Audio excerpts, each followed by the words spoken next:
Okay, Toyota Fortuner 2013 model. Okay.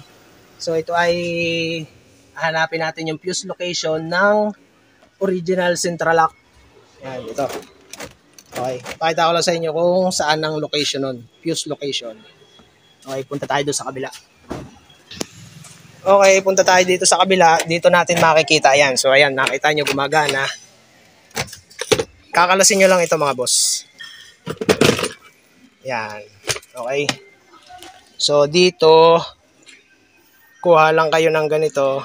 May mababasa kayo dyan na kita nyo, door 25 amperes. Okay, so bubunutin ko yan. Ito yung door na fuse. Okay, yan o. Yan, dyan sa location na yan. Okay, so pipindutin ko doon sa switch. Okay, so ito, yan, wala na siya o.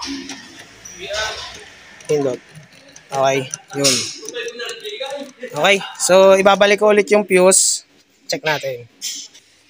Okay, so ibabalik ko ulit ito. Subukan natin. Yan.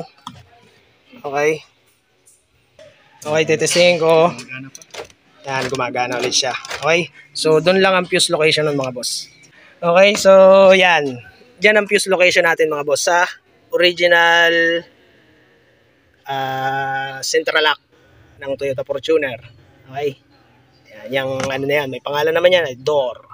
25 amperes. Okay? Yan.